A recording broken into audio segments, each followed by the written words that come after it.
Hello students. स्वागत है आपका एमसीएस क्लासेस में। सबसे पहले तो आपको स्वतंत्रता दिवस की बहुत बहुत शुभकामनाएं। आज ही के दिन आज आज ही के दिन हमारा देश क्या हुआ था, स्वतंत्र हुआ था। किससे? विदेशी ताकत से, यानी कि ब्रिटेन के हम लोग गुलाम थे 1947 तक के। उसके पश्चात हमें स्वतंत्रता मिली और उसी दिवस को आज हम राष्ट्रीय पर्व के रूप में मनाते हैं। ठीक है, इसलिए आपको बहुत बहुत शुभकामनाएं। और मेरी आशा है कि आप भी अपने जो भी आपको जकड़ रखी है, ठीक है, जैसे कि आपका मन आपको पढ़ने नहीं दे रहा है, आपकी आदतें आपको पढ़ने नहीं दे रही, तो आज आप प्रण करें या संकल्प लें। ठीक है, इससे कि हमें इन सब चीज़ों को त्याग करके क्या करना है, नींद, आदतें, खराब आदतें, मोबाइल में टाइम व्यतीत करना, इन सब आदतों को छोड़कर इनसे स्वतंत्र हों और हम अपनी पढ़ाई में संलग्न रहें। और संकल्प लें कि हम आने वाले 6 महीने में इतना पढ़ें कि जो भी एग्जाम दे, चाहे आप पीएससी पढ़ें या यूपीएससी पढ़ें या फिर वनडे एग्जाम पढ़ें या रेलवे पढ़ें, आप उसमें सेलेक्ट हों। ठीक है, आप ये प्रण करें और आने वाले स्वतंत्रता दिवस के दिन आप भी किसी ऑफिस में क्या करें, झंडा फहराएं। ठीक है, चलिए स्टार्ट करते हम लोग आज के क्वेश्चंस। सबसे पहले देख लेते हैं कि आज हमारा लेक्चर कौन सा 29 है। ठीक है, जिसका टॉपिक क्या है हमारा, औद्योगिकरण का प्रभाव किस पे? परिवार, शिक्षा और स्तरीकरण पे। तीनों चीजों पर प्रभाव देखेंगे, किस प्रकार इंडस्ट्री जैसे ही डेवलप हुई तो उसका फैमिली में क्या इफेक्ट पड़ा, एजुकेशन में क्या इफेक्ट पड़ा और स्तरीकरण पे क्या इफेक्ट पड़ा। ठीक है, देखिए हमने यूनिट 4 स्टार्ट किए हैं। इसका टॉपिक है औद्योगिकरण, वैश्वीकरण और सामाजिक विकास और जनसंख्या। तो हमने इसका पहला चैप्टर स्टार्ट करे, भारत में औद्योगिकरण, सामाजिक परिवर्तन, कि किस प्रकार भारत में इंडस्ट्रीज का डेवलप हुआ। ठीक है, उस इंडस्ट्रीज के डेवलप होने से क्या हमारे सोशल चेंजेस हुए, हमारे यहाँ कौन कौन से सोशल चेंजेस हुए, जैसे कि कल मैंने आपको बताया था किस प्रकार समाज का विघटन हुआ था। ठीक है, किस प्रकार की भौतिकवादी संस्कृति को बढ़ावा मिला था, व्यक्तिवादी संस्कृति को बढ़ावा मिला था। ठीक है, धर्म में प्रभाव पड़ा। ठीक है, सामाजिक विघटन हुए, अपराध को बढ़ावा मिला, जाति प्रथा में परिवर्तन हुए। इस प्रकार परिवर्तन औद्योगिकरण के सॉरी औद्योगिकरण के देखे गए थे समाज में। ठीक है, अब देखेंगे हम आज का जो हमारा टॉपिक है, परिवार, शिक्षा और स्तरीकरण पर किस प्रकार प्रभाव पड़ा इंडस्ट्रीज के डेवलप होने का। चलिए, और आपको मैं बता दूं, हमारे आंसर राइटिंग का फॉर्मूला क्या, हमेशा मैं आपको बताता हूँ। क्यों बताता हूँ? क्योंकि आपके माइंड में ये फीड हो जाए कि क्या क्या करना है आपको आंसर राइटिंग के पैटर्न में। ठीक है, तो सबसे पहले आपको पेपर कंप्लीट करना है। पेपर कंप्लीट करने के पश्चात आपका कंटेंट बहुत अच्छा हो, जो दूसरों से अलग हो आपका कंटेंट, फिर आप उसी कंटेंट को किस प्रकार प्रेजेंट कर रहे हैं। ठीक है, कि ये नहीं कि आपको कंटेंट याद है तो आप एक एक लाइन से जो लिखना स्टार्ट कर दो अंतिम तक के। ठीक है, कंटेंट में आपके मुख्य जो क्वेश्चन की प्रकृति होती है, फिर क्वेश्चन का जो नेचर होता है, उसके अनुसार आपका कंटेंट आना चाहिए। और प्रेजेंटेशन में क्या है, आपको सबसे पहले इंट्रोडक्शन बहुत अच्छा हो आपका, 2 से 3 लाइन में। ठीक है, जो उसको हल्की सी पृष्ठभूमि बताता हो। इसके बाद आपका मेन कंटेंट आएगा, और जब मेन कंटेंट कंप्लीट हो जाएगा तो फिर आएगा आपका क्या आ जाएगा, बताइए, कंक्लूजन आएगा। और कंक्लूजन कैसा रहना चाहिए, जैसे मैं हमेशा बोलता हूँ, इनोवेटिव होना चाहिए। इनोवेटिव यानी कि ऑप्टिमिस्टिक होना चाहिए। और ऑप्टिमिस्टिक का अर्थ होता है आशावादी, यानी कि आपके उत्तर में दिखे कि हाँ ये संभावनाएं हैं, और इसी संभावनाओं के कारण हम अपने समाज को क्या कर सकते हैं, अग्रसर कर सकते हैं या प्रगतिशील बना सकते हैं। अभी भी प्रगतिशील समाज है, लेकिन एक विकसित समाज में कन्वर्ट करना है हमको। ठीक है, चलिए ये समाज शास्त्र के संदर्भ में बता रहा हूं मैं आपको। चलिए आज की क्वेश्चन स्टार्ट करते हैं। सबसे पहला क्वेश्चन है आपका, औद्योगिकरण का परिवार पर किस प्रकार प्रभाव पड़ा, यानी कि इंडस्ट्री का फैमिली में क्या क्या इफेक्ट पड़े हैं। ठीक है, तो आपको पहले बताना पड़ेगा औद्योगिकरण की डेफिनेशन है क्या। तो औद्योगिकरण वह प्रक्रिया जिसमें उत्पादन के साधनों में मानव श्रम के स्थान पर किसका प्रयोग किया जाता है, मशीनीकरण का उपयोग किया जाता है। ठीक है, जिससे उत्पादन में क्या हो, अधिक वृद्धि हो या फिर उत्तरोत्तर वृद्धि हो, फिर लगातार वृद्धि हो। ठीक है, तो आप बताएंगे उसमें कैसे हम लोग रोबोट का उपयोग कर रहे हैं। ठीक है, और वर्तमान में औद्योगिकरण 4.0 चल रहा है। कितना? 4.0। ठीक है, ये भी आपको मैंने बताया था लास्ट लेक्चर में। अब देखते हैं कि परिवार में किस प्रकार प्रभाव पड़ा है। ठीक है, तो औद्योगिकरण परिवार किसका हिस्सा है? समाज का हिस्सा है। ठीक है, तो जिस प्रकार समाज में प्रभाव पड़ा था औद्योगिकरण का, उसी प्रकार परिवार में भी प्रभाव पड़ेगा। तो देखिए, सबसे पहले होता क्या है कि सबसे पहला प्रभाव कि परिवार के आकार का छोटा हो जाता है। जो परिवार का आकार होता है वह छोटा होते जाता है, मतलब साइज छोटा होते जाएगा। पहले क्या था? संयुक्त परिवार था। ठीक है, अब किस में कन्वर्ट हो गया? वो एकल परिवार में कन्वर्ट हो गया। ठीक है, तो सबसे पहला प्रभाव यही लिखेंगे आप कि जिस प्रकार औद्योगिकरण का विकास होता है तो प्रत्येक व्यक्ति अपने हिसाब से इंडस्ट्रीज लगाता है।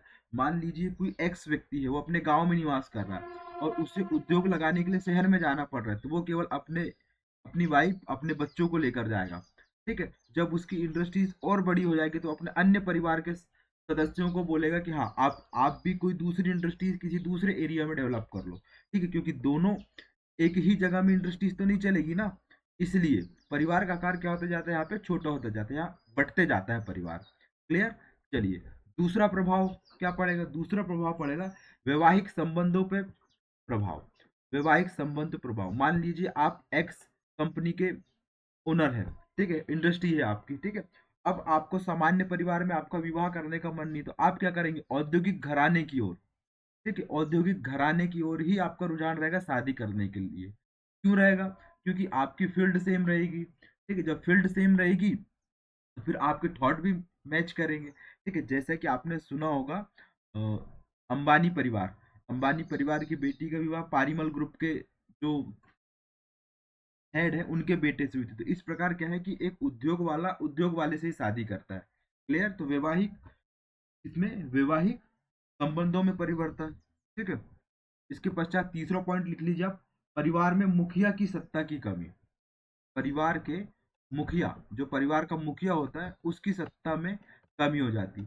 मान लीजिए ABCD, ये 4 सदस्य हैं एक परिवार में, 8 सदस्य मान लीजिए। ठीक है, अब इसमें मुखिया कौन है? ए है। ठीक, मुखिया कौन है? ए है, सबसे वयोवृद्ध व्यक्ति। लेकिन कार्य में कौन जा रहा है? कार्य कौन कर रहा है? या फिर इंडस्ट्रीज किसके नाम पे लगाई गई है? बी और सी के नाम से लगाई गई है। तो जिसके पास पैसा उसी की होती है सत्ता, ऐसा कहा जाता है ना गांव में। तो वही चीज है कि मुखिया का यहाँ पे रोल क्या होते जा रहा है? कम होते जा रहा है दिनों दिन।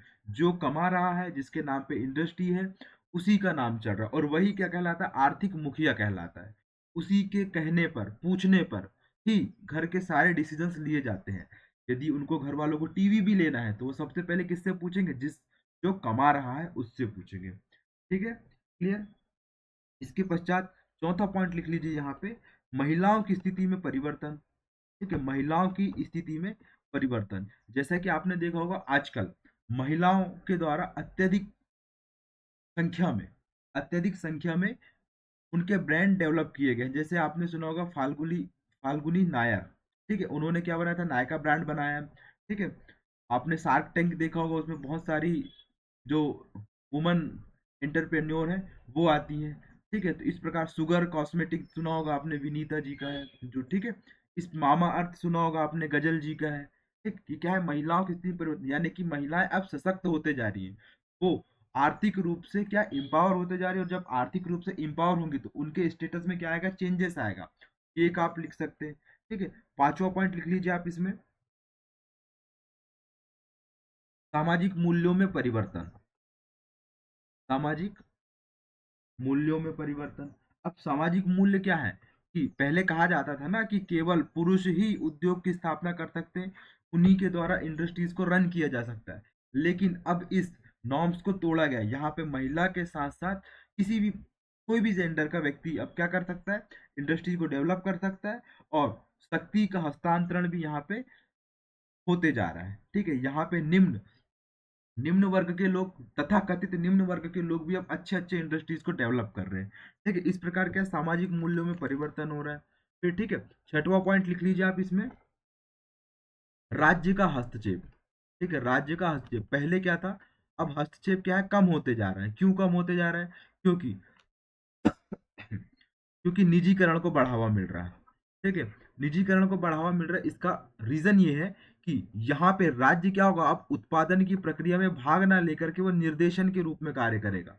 ठीक है, नियंत्रणकर्ता के से हटकर वो निर्देशन का कार्य करेगा। आपको बताएगा कि आपको इस चीज का उत्पादन करना चाहिए, मार्केट में किस चीज की मांग है, या फिर मांग आपूर्ति के हिसाब से आपको उत्पादन करना चाहिए। ठीक है, मतलब राज्य का हस्तक्षेप यहाँ पे कम होते गया। अब व्यक्ति या फिर जो भी ओनर है उस इंडस्ट्रीज का, वो अपने और अपनी जो मार्केट होता है, अपनी मार्केट और अपनी जनता के अकॉर्डिंग क्या करता है, प्रोडक्शन को क्या करता है, बढ़ाता है।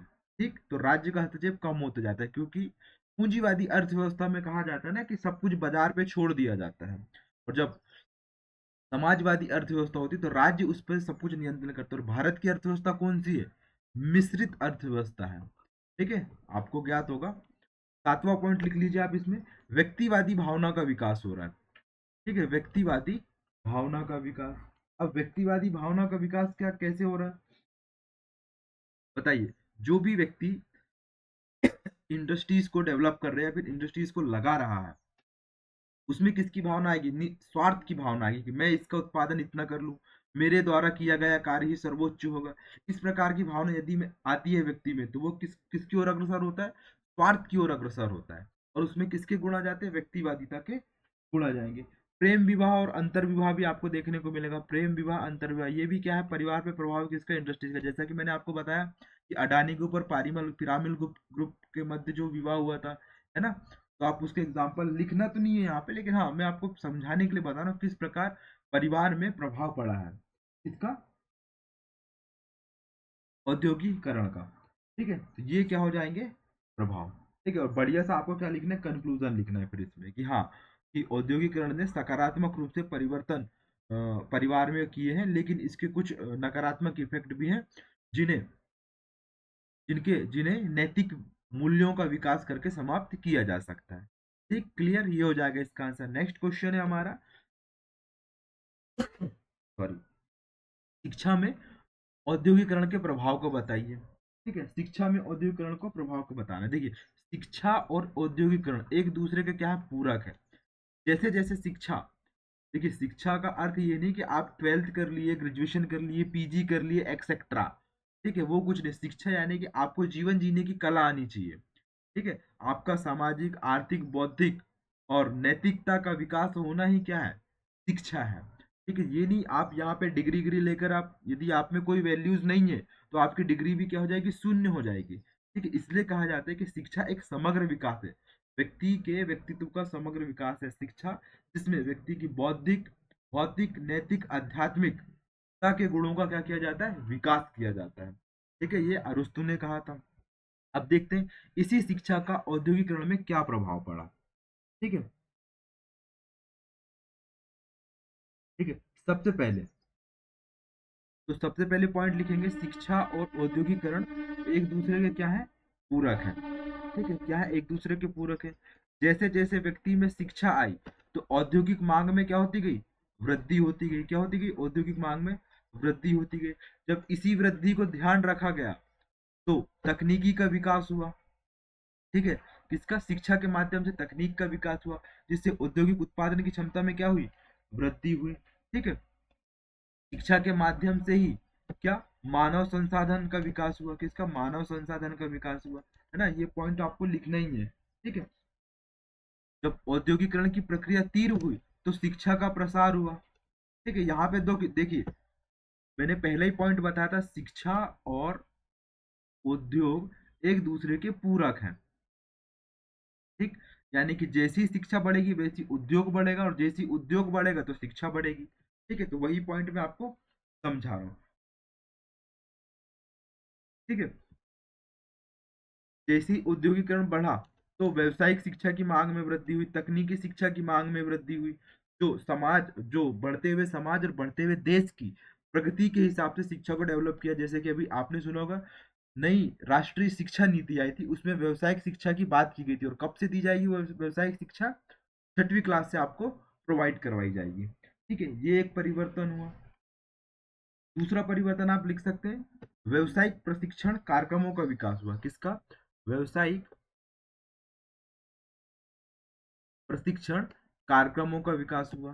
ठीक, नेक्स्ट पॉइंट लिख सकते हैं आप, अब किस प्रकार हुआ व्यवसायिक प्रशिक्षण कार्यक्रम का विकास, कि यहाँ पे शिक्षा अब किस प्रकार की दी जा रही है, आपको डिग्री के साथ साथ आपको ट्रेनिंग बेस्ड शिक्षा दी जा रही है। यानी कि आपकी यदि गवर्नमेंट नौकरी नहीं लग पा रही तो आप स्वयं का स्टार्टअप स्टार्ट कर सकते हैं। इस प्रकार की शिक्षा दी जा रही है, यानी कि रोजगार उन्मुख शिक्षा आपको प्रोवाइड करवाई जा रही है। ठीक है, नेक्स्ट पॉइंट लिख लीजिए आप, विज्ञान और इंजीनियरिंग में प्रशिक्षित, विज्ञान एवं इंजीनियरिंग में विकास। ठीक है, वही जैसे कि मैंने बताया तकनीकी का किस प्रकार प्रभाव पड़ा औद्योगिकरण में। ठीक है, किस प्रकार विज्ञान ने स्थान ले लिया पारंपरिक ज्ञान का।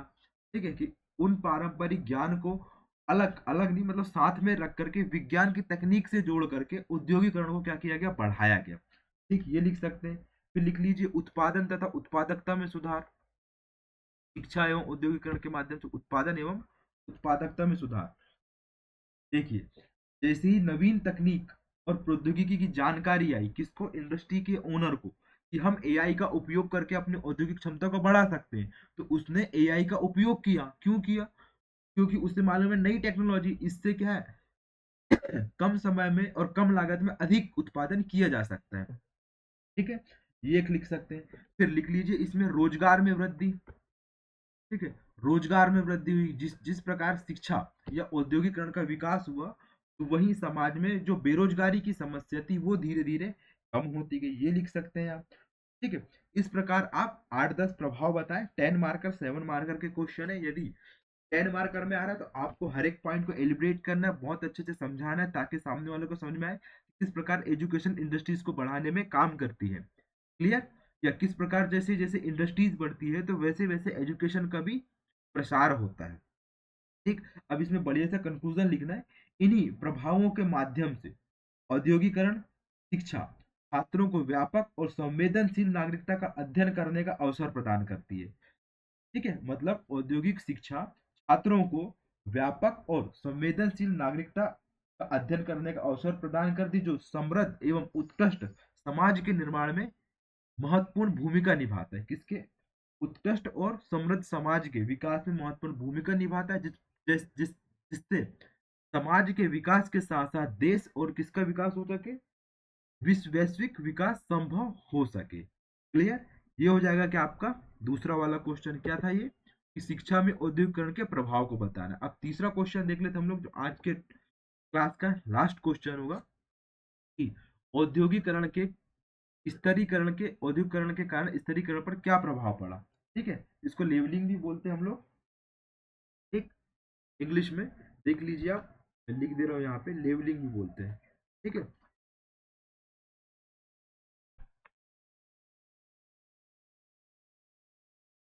नहीं, यहाँ पे लेवलिंग नहीं आएगा, स्ट्रेटिफिकेशन आएगा, स्ट्रेटिफिकेशन। ठीक है, इस पे किस प्रकार प्रभाव, अब सबसे पहले तो आपको समझना पड़ेगा सामाजिक स्तरीकरण है क्या। ठीक है, पहले ये समझ लेते हैं, फिर इसके पश्चात हम प्रभाव पढ़ेंगे कि किस प्रकार इस पे प्रभाव पड़ा। ठीक है, सामाजिक स्तरीकरण समाज का बहुत कुछ स्थायी समूह श्रेणियों जो उच्चता एवं निम्नता के बोध से परस्पर आबद्ध होती है या फिर विभाजित होती है। यानी कि समाज में उच्च वर्ग या निम्न वर्ग या फिर अमीर और गरीब के बीच में जो विभाजन की रेखा होती है, उसे क्या कहा जाता है, स्तरीकरण कहा जाता है। वास्तव में सामाजिक स्तरीकरण का अभाव सामाजिक विभेदीकरण है। ठीक है, जब भिन्न भिन्न सामाजिक विशिष्टताओं के साथ भिन्न भिन्न सामाजिक प्रतिष्ठा जुड़ जाती है, जिससे समाज में उच्च स्थान, अच्छी सुविधा, पुरस्कार इत्यादि का भाव उत्पन्न होता है। ठीक, इसे ही क्या कहा जाता है, स्तरीकरण कहा जाता है। ठीक है, स्ट्रेटिफिकेशन कहते हैं। ठीक है, स्ट्रेटिफिकेशन जिसका अर्थ है। ठीक है, अब देखिए स्ट्रेटिफिकेशन की जो विशेषताएं होती है, सबसे पहले वो देख लीजिए, एक बार और डेफिनेशन में कह दे रहा हूँ आपको कि होता क्या है। सामाजिक स्तरीकरण का तात्पर्य है एक जनसंख्या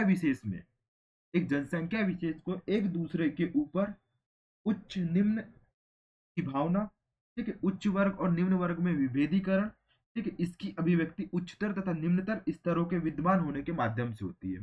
ठीक है, यानी कि सिंपल सी लैंग्वेज में हम बात करें या सिंपल सा सेंटेंस में देखें हम लोग, इस तरीके का होता क्या है, तो समाज में वह रेखा जो उच्च और निम्न का बोध कराती है, वही क्या है, स्तरीकरण है, जिसके माध्यम से समाज में विद्यमान लोगों में किसकी उच्चतम और निम्नतम की भावना का विकास होता है। ठीक है, अब देख लीजिए, अब इसकी विशेषता कौन कौन सी है स्ट्रेटिफिकेशन की, तो सबसे पहले सार्वभौमिकता, सभी जगह विद्यमान है ये। ठीक है, प्रत्येक समाज में किसी ना किसी रूप से ये विद्यमान होती है। दूसरा लिख लीजिए आप सामाजिक मूल्यांकन। जो समाज के सदस्यों के मूल्यांकन करने का कार्य करती है, ठीक है, एवोल्यूशन करती है, ठीक, एवोल्यूट करती है, सॉरी, एवोल्यूट करती है कि किस प्रकार सामाजिक मूल्य होंगे, ठीक है। इसके पश्चात क्या, तीसरा लिख लीजिए कार्यों की प्रधानता। कार्यों की प्रधानता, प्रत्येक समाज में जो वर्ग रहते हैं उनके कार्य होते हैं, कार्य निर्धारित होते हैं और अलग अलग कार्यों को वो संचालित करते हैं। चौथी विशेषता क्या होती है, निरंतरता। वह अपने कार्यों को लगातार, ठीक है, और सामाजिक स्तरीकरण की प्रक्रिया लगातार चलने वाली एक प्रक्रिया है। इसके पश्चात लिख लीजिए, सॉरी, स्थायित्व। और इनमें क्या होता है, स्टेबिलिटी का क्या होता है, क्वालिटी होती है जो अधिक समय तक के विद्यमान होती है।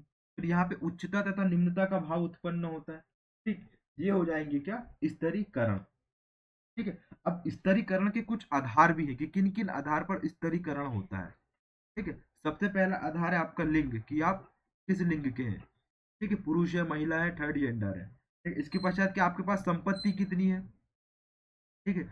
संपत्ति के पश्चात आपके पास जन्म आपका कहाँ पर हुआ है, ठीक है, ग्रामीण या शहरी क्षेत्र।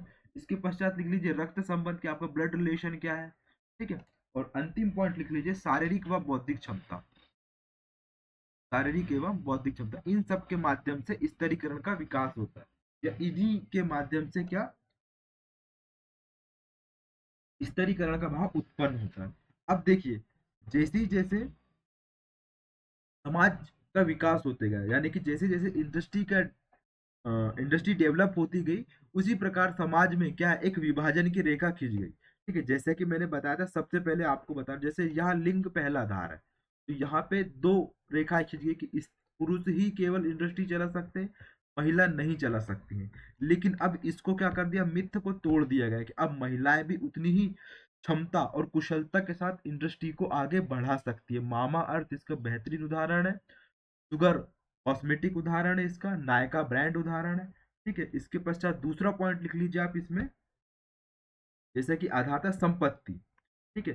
जिसके पास संपत्ति, क्या वही इंडस्ट्री डेवलप कर सकते हैं, नहीं। आजकल सरकार के द्वारा स्टार्टअप को स्टार्ट करने के लिए सरकार के द्वारा मुद्रा टाइप के लोन दिए जा रहे हैं, ठीक है, बैंकों के माध्यम से ऋण प्रदान किए जा रहे हैं। तो यहाँ पे इसका अर्थ ये हुआ कि समाज के छोटे जिसके पास कम संपत्ति है वो, या जिसके पास अधिक संपत्ति, वो दोनों अपने इंडस्ट्री को क्या कर सकते हैं, डेवलप कर सकते हैं, ठीक है। ये प्रभाव देखने को मिला आपको। फिर क्या है, जन्म के आधार पर कहा जाता है ना कि उद्यमी हमेशा जन्म से उत्पन्न नहीं होता है, वह अपने कार्यों से उद्यमी बनता है। क्लियर, तो ये पॉइंट भी समझ में आया आपको। जैसे ही उद्योग बढ़ते जाएगा, तो एक समाज में, मान लीजिए समाज में 100 व्यक्ति रह रहे, 100 में से दो लोगों ने इंडस्ट्रीज लगाई है, ए और सी ने।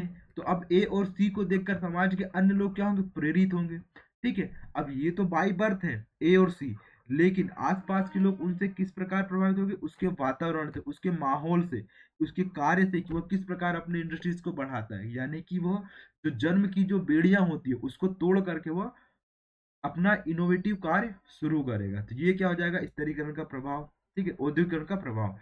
इसके पश्चात देख लीजिए रक्त संबंध के आधार पे, ठीक है, कि ब्लड रिलेशन के आधार पे कहा जाता है ना कि झाड़ का पत्ता झाड़ के नीचे चलता है। या फिर औद्योगिक घराने होते हैं कि जैसे अडानी, अंबानी, टाटा, बिरला, ये सब पीढ़ी दर पीढ़ी चले आते हैं। यानी कि वो, यदि ए की इंडस्ट्री है तो उसका बेटा बी है, तो बी की भी इंडस्ट्री होगी, सी की भी इंडस्ट्री होगी। यानी कि रक्त संबंध के आधार पर इंडस्ट्री का डेवलप होता है, ठीक है। इसके पश्चात क्या, शारीरिक व बौद्धिक क्षमता, कि मान लीजिए जिसका हष्ट पुष्ट शरीर और उसमें बौद्धिकता के गुण है, तो वह किसी भी स्टार्टअप को स्टार्ट करके सही तरीके से रन कर सकता है और औद्योगिक क्षमता क्या कर सकता है, बढ़ा सकता है, ठीक है। इस प्रकार क्या है, स्तरीकरण में औद्योगिकरण का प्रभाव पड़ रहा है, ठीक। तो आप ये लिख सकते हैं, ठीक है। Thank you for watching MCS classes. I hope आपको यहाँ तक की चीजें क्लियर हुई होंगी, है ना। देखिए, हमारे सिनॉप्सिस आपको कहाँ मिल जाएंगे, हमारे टेलीग्राम चैनल आपको रोज में बताता हूँ, वहां से आप देख सकते हैं, ठीक है। और हो सकता है आपको, यदि आपको हमारी क्लास अच्छी लग रही, तो मैं कभी बोलता नहीं हूँ आपको लाइक शेयर सब्सक्राइब करने का, हाँ, बट आपको अच्छा लग रहा है तो आप कर सकते हैं, अन्यथा कोई दिक्कत नहीं है। जैसी ही क्लास चली आ रही है मैं कभी रुकूंगा नहीं, क्योंकि मैं रुकने वाला हूँ नहीं, ठीक है। तो आप शेयर करें या ना करें, बस आप इतना है कि आप क्लास देख लें, बस हो गया, बाकी कुछ आपसे उम्मीद नहीं है। आप अपना सिलेक्शन लें और हमको बताएं कि हाँ हमारा सिलेक्शन हो गया है। ठीक है, अभी 2022 वाले इंटरव्यू की कोई डेट नहीं आई है, तब तक के मैं आपको अपनी क्लास लाते रहूंगा। और जैसे ही इंटरव्यू की डेट आ जाएगी तो मेरी क्लासेस कम आएंगी, वीक में 2 या 3 क्लासेस आएंगी। ठीक है, thank you for watching MCS classes. और हाँ, कल का जो हमारा टॉपिक रहेगा, वैश्वीकरण, ग्लोबलाइजेशन के चैलेंजेस क्या क्या है, समाजशास्त्र का भारतीयकरण किस प्रकार हुआ है, और शिक्षा का निजीकरण किस प्रकार हो रहा है, इस टॉपिक को हम लोग कवर करेंगे। Thank you for watching MCS classes student, मिलते हैं हम लोग नेक्स्ट क्लास में। जय हिंद, जय भारत, जय मध्य प्रदेश। और एक बार और आपको स्वतंत्रता दिवस की हार्दिक शुभकामनाएं। आप आज का डे आप बहुत अच्छे से एंजॉय करें, लेकिन अपने आदर्शों और संविधान को क्या मान के, मूल आधार मान करके अपने कर्तव्यों का निर्वहन करें। अपने मौलिक अधिकार को समझें, अपने मौलिक कर्तव्यों को समझें, और उन्हीं कर्तव्यों के हिसाब से अपने आचरण को प्रस्तुत करें समाज के अन्य वर्गों के साथ। ठीक है, thank you for watching MC.